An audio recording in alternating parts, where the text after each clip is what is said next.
Hi! இப்போ நம்ம பாண்டிச்சேரி கிச்சனில் மீன் வறுவல் பார்க்க போகிறோம். இது பார்க்க சங்கரா மீன் மாதிரி தானே இருக்குது. எல்லாருக்கும் அப்படி தானே தெரியுது. தெரிஞ்சால் கமெண்ட்டில் சொல்லுங்கள். ஆனால் இந்த மீன் பேர் கிளி மீனா.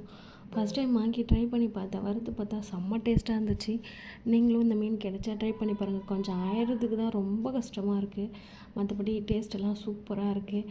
நீங்கள் எப்படி மீன் வறுப்பீங்கன்னு மறக்காமல் கமெண்ட்டில் சொல்லுங்கள். நான் ஈஸியாக சீக்கிரமாக செய்யணுன்றதுக்காக இஞ்சி பூண்டை மட்டும் நல்லா அரைச்சிட்டு கொஞ்சம் வீட்டில் இருக்க மிளகாத்தூள், கொத்தமல்லி தூள், அப்புறம் கரம் மசாலா தூள், சில்லி பவுடர், அப்புறம் என்ன பண்ணுவேன்னா கொஞ்சம் ஃபிஷ் ஃப்ரை மசாலா தூள் சேர்ப்பேன்.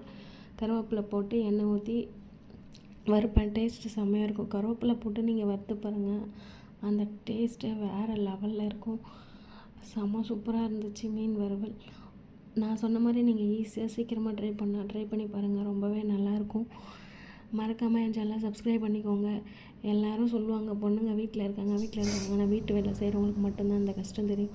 சில பேர் ஈஸியாக சொல்லுவாங்க வீட்டில் இருக்காங்க அந்த வேலையை செஞ்சு பார்த்தா தான் தெரியும்.